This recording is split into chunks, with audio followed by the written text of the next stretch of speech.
I'm gonna give you 4 key rep ranges that you guys can use to increase your back squat and your front squat, and we're gonna start right now. All right, so when we're looking at squatting, we've gotta look through the lens immediately as what is it? We're gonna do a high bar back squat, or we're gonna be doing a front squat. So that bar is still gonna be sitting on our throat, through our clavicle, and we're gonna be rolling through that full range of motion. So when we're thinking through that lens, typically the mechanics have to be based around, okay, we're gonna have an upright trunk, we're gonna have an upright posture.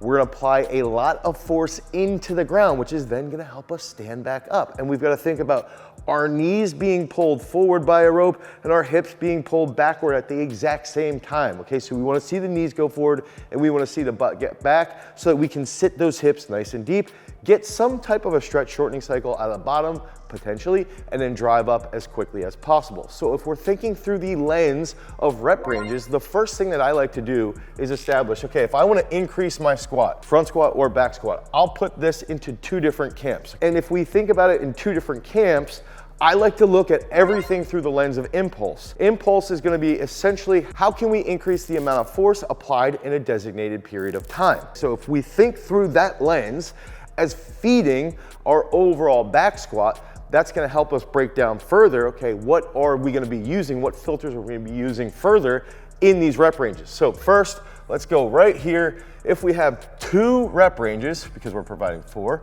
okay, 2 rep ranges, and I don't even need to do that, I could go, okay, let's go max strength here, so higher intensity, and then on this side, I'm gonna think through, okay, let's go more volume based, okay? So that's the initial thought process, is I'm gonna break this into max strength and higher intensity. I'm gonna break this into volume. I know my handwriting is terrible, but I'm gonna try and also eloquently speak through this. So if we're looking at increasing max strength, that's gonna help us with weight on our back. So if we think through that lens, if we have a large amount of weight on our back, we've got to get comfortable. And if over time we get comfortable with a large amount of weight on our back, that's going to lead to increasing that max strength, okay, that max strength for a back squat or a front squat. When we're looking at volume, can we think through what's going to lead to some type of muscular growth or muscular strength? First, if we're looking at growth, we want to increase, metabolites potentially inside the muscle. We want to increase potentially muscular damage, and that's going to typically happen from the eccentric portion of the movement pattern. Third, we might just look at mechanical tension. Okay, so if we have a larger set where we're doing 5 to 7 reps, that's going to have more mechanical tension on the body. I also do believe even with volume, there will be some improvement in neural coordination. So if that's how we think, okay, we can start to periodize, all right, what would be a specific volume-based rep range that can lead to bigger growth? And that first rep range is going to be using myo reps, okay? And I'm gonna lay this out for you where we'll go using a myo rep, okay? Let's say my best back squat is 200 kilos. I'm not the greatest at math, so what we're gonna do then is we're gonna take, at 200 kilos, 70%, okay? So 70% of my max. What is 70% of 200 kilos? The answer is 140 kilos. So 70% is gonna be 140K. That's sort of funny that I did that.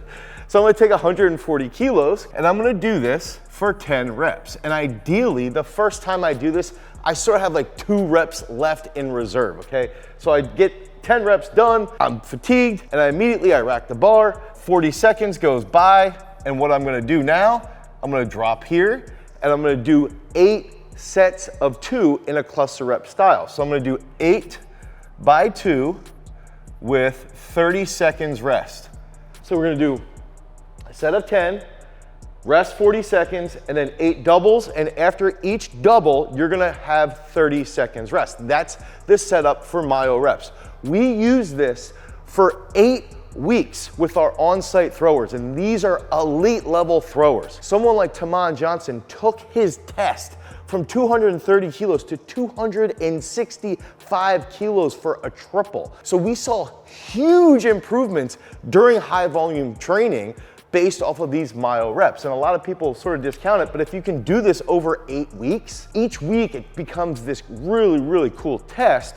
And all of a sudden you go from using 70% of your max at 140K, by the end of it, you're at 170, 175, 180K because you're mentally more in tune with what you're trying to achieve, and you have this bigger goal, and then all of a sudden you're able to handle a lot of weight for a large amount of volume, which is going to lead to that big time improvement. If I'm looking at that volume-based training, the next thing that I really like to do is a reverse pyramid. So I'm gonna go 7, 5, 3, 3, 5, 7. Okay, so the big factor here would be, let's take this theoretical 200K max. We know that 70% is about 140.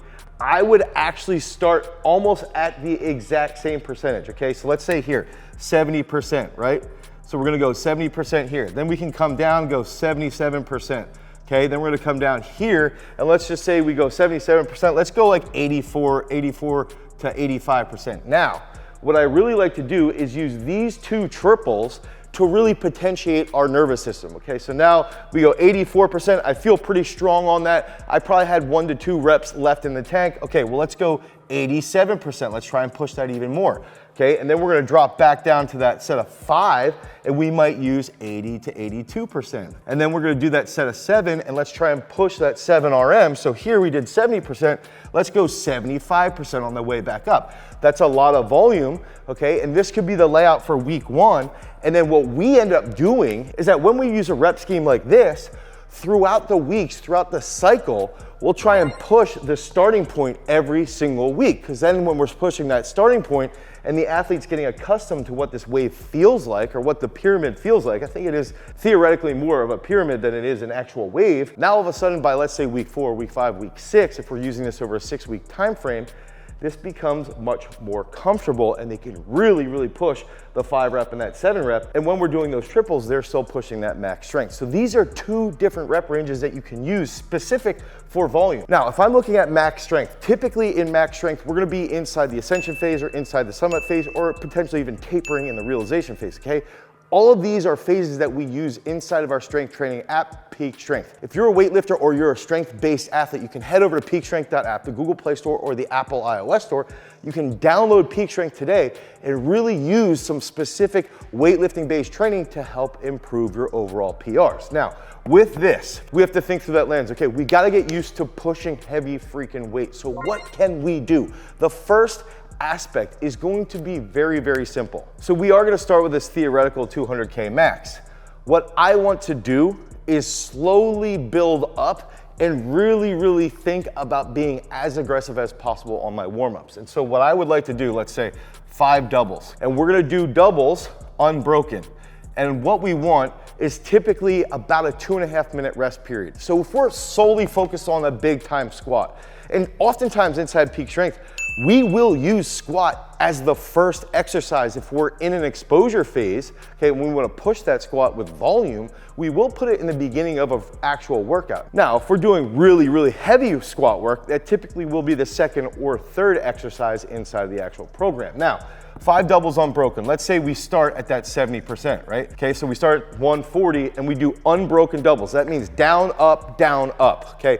Boom, boom. So it's a timed position. We're going as fast as possible, but we want to hold that tension as much as possible. So let's say that we do 70%, then we go 75%, then we go 80%. Okay, these are all really, really strong warm-ups. Okay, so we get up to, what's 80%? 160, right? Then after 160, we get to 170. So let's say, I don't know, let's just say that's at like 82.5%, right?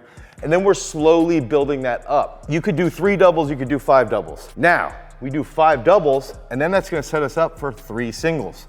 So now all of a sudden we get up to the point where we're around 92.5%, and we're gonna hit a single. We get good tension set, we have a good position out of the bottom of the hole, we drive up very fast. And that's the thing that these 5 doubles do. Those 5 doubles force us to be more aware of our technical positions and the intent to move that heavy weight fast. So this is a really simple rep scheme where we could go 5 doubles unbroken, ramping up, to then 3 very, very heavy singles. And let's say that we take that first single at 190. Okay, so that 190, we hit it pretty strong. Our max is 200. Okay, well, let's just jump to, let's make it 202, something like this. Okay, we check that off. Now all of a sudden we can go 205 to 207, depending upon where we're at. This is simple. You guys could use this today, really warming up, really feeling those positions, and then lead to that big time max strength. This is very simple, but give yourself those sets. Oftentimes when people are maxing out, they're only maxing out over like 2 to 3 sets. You don't have time to wake up. You've got to wake up your neural coordination, your neural drive. Now, the next sequence that we're going to use for max strength training, for max rep ranges, is also going to be very unique here. So this next unique rep scheme is going to be focused on another aspect of rep modulation. If we think about rep modulation as the unbroken, okay, that unbroken position forces us to be very strong, very stout. Now, if we're looking at pauses, pauses are a really, really phenomenal way to wake up in specific positions and to apply a massive amount of force. And if you remember back to the beginning, okay, we talked about impulse, and that's force over a time. If we're back squatting or front squatting, the time is essentially going to be the same all the way up to around 85 to 90%. Once that 85 to 90% hits, the time will be a little bit longer because it's going to be a slower period, okay, to get through that rep, and that will then lead us to put out more force. Okay, so think about it through that lens. Now, the unbroken aspect and the pause aspect forces us to think through the lens of applying a large amount of force in a short period of time. That means our impulse expression goes up. So if we think about the variables that improve impulse, and that would be rate of force development, peak force, average force, those are 3 variables that do a very good job of increasing our impulse expression. That's where these rep modulations come into play. Okay, so if we're doing a pause squat and I have somebody warming up, let's say I do 7 sets where we do doubles up to about 90%. So 90% of that theoretical 200K max is going to be 180. So that 180, if my math is correct, I hope it is. So 180 would be where we switch to doing singles. And what I would do is say, let's start at 140 or 150. We do pause doubles, try to feel that position. And when we come out of the bottom, drive up as quickly as possible. Pause, 1, 2, boom. And we want to think about rate of force development. If our rate of force development is higher, our impulse goes up, okay? So we've got to think that way when we're using this rep modulation to improve our back squat or our front squat. So let's say we do 4 sets of doubles with a pause, we get to 160, and then after we take 160, we do a pause squat at 170, then we do a pause squat at 180, and then we shift over from the pauses. Now we can shift over to just doing a normal back squat or a normal front squat without the pause. But the big focus is that we would take these 7 sets, ramp up with some doubles, ramp up with some singles, and then finally attack that standard rep movement without the pause, and that's gonna lead to greater rate of force development, ultimately higher impulse, and ultimately more weight. So use all 4 of these rep ranges if you're struggling with that front squat or that back squat. Head over to peakstrength.app, the Google Play Store or the Apple iOS Store. You can download Peak Strength today, because remember, freaks, if you wanna become a champion, you always gotta cultivate your power. Peace.